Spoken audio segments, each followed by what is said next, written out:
Hello, Rockstar Movie Recapped here. I bring to you Geostorm, which was released on October 20, 2017, and was directed by Dean Devlin. Spoilers ahead, please subscribe before you continue.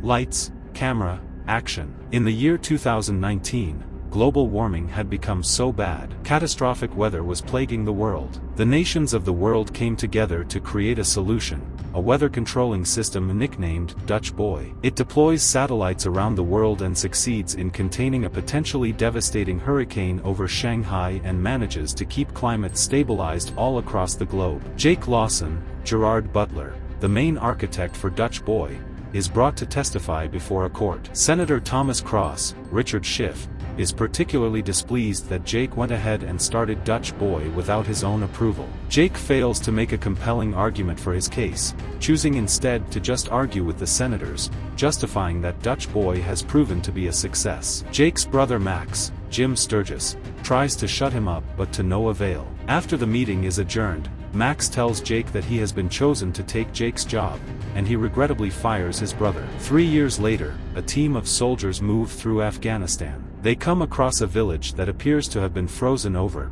covered in ice and snow. The soldiers find the villagers standing frozen in place. Up on the International Climate Space Station, an engineer, MacMaud, Richard Reagan Paul, gathers log data from the Afghanistan incident in secret. He moves through the station when the windows start to blow out, causing MacMaud to get sucked out into space. President Andrew Palma, Andy Garcia, is alerted to the incidents and he calls for a meeting among his cabinet. They determine that there must have been a glitch in one of the satellites over Afghanistan. Palma proposes to send one person up to the ICSS to fix the situation. Secretary of State Leonard Deckham, Ed Harris, talks to Max and suggests that he get Jake to go up there since he knows Dutch Boy better than anyone involved, but Max thinks it wouldn't help to ask Jake. Max drives up to Jake's home in Florida where he meets Jake's daughter Hannah, Talitha Bateman. Jake appears none too pleased to see Max, but Max pleads with his brother to help him investigate the Afghanistan incident, knowing that many lives could potentially be at risk. We move to Hong Kong where a heatwave has passed over the city. A man named Cheng Long,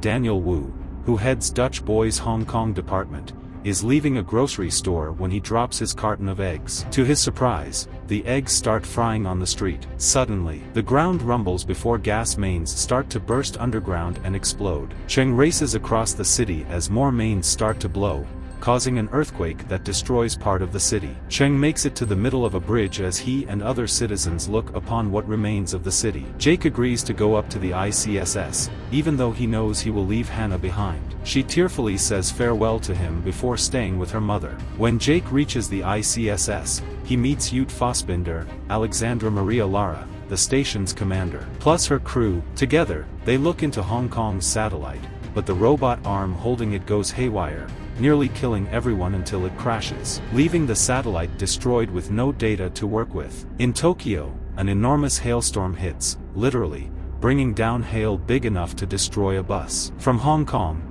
Cheng contacts Max after finding out he cannot log in to access their satellite. Cheng warns Max that if this pattern of weather continues, a storm will occur, in which disastrous weather will strike all over the globe at once. Cheng escapes his office when he finds that mercenaries, led by a man named Rico, David S. Lee, are about to raid the place. Max then turns to Dana, Zazie Beetz, a cybersecurity hacker. She finds that Max cannot gain access to the satellite as well, meaning that the whole system has been hacked by someone else. Jake sees in a surveillance video of the accident that killed MacMaud that a hard drive got stuck by a panel. He goes out to retrieve it, but his space suit malfunctions, and he is nearly killed. After making it back inside the station, he shows Ute that he got the drive, but he keeps it a secret from the rest of the crew, fearing that one of them may have deliberately sabotaged him. While attempting to go over the drive, Jake and Ute find themselves unable to access the information. Jake video calls Max and tells him a story about their father taking them fishing. Max takes the video to Dana and says it's an encrypted message from Jake since their dad never did take them fishing, using their dad's old phone number. Max decrypts the message to learn that Jake believes someone within the White House is responsible. Max attempts to meet up with Cheng. Rico is behind him,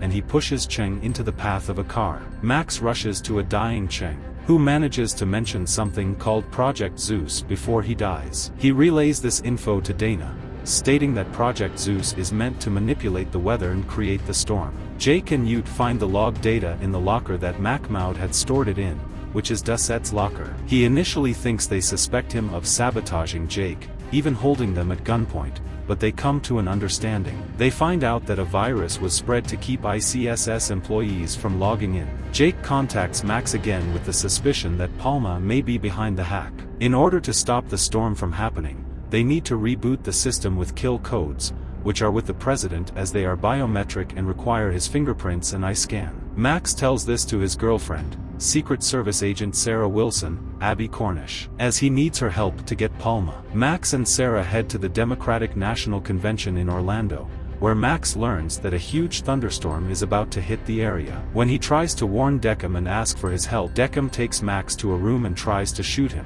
revealing himself as the true villain. Max rushes to tell Sarah. She creates a diversion to get the other Secret Service agents away while she gets Palma. She and Max take him in a self-driving cab just as the storm hits. They get far away from the stadium as it is blown up by a massive lightning bolt. Sarah drives through the city evading Rico and his goons. They go under a bridge and manage to push Rico into the path of the storm, causing a bolt to hit his car and blow him up.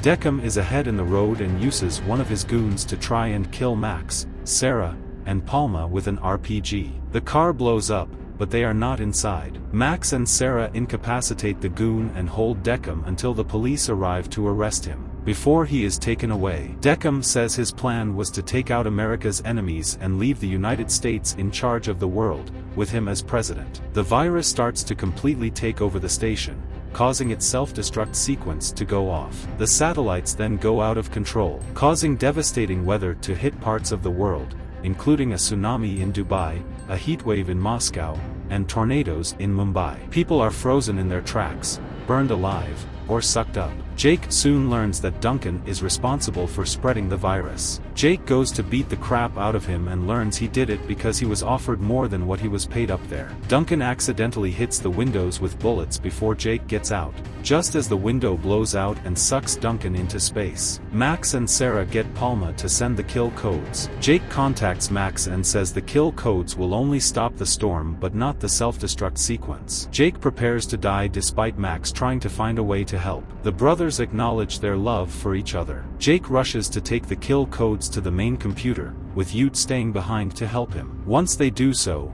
they manage to stop the storm, bringing all the crazy weather to a halt. As the station continues to crumble, Jake and Ute find a nearby pod. The station is obliterated, leaving everyone thinking Jake is dead. Hannah watches at home with her mother and starts crying. Max is then alerted to a video from a nearby shuttle that the pod is signaling for help. The shuttle, flown by Hernandez, stops to grab the pod, saving Jake and Ute.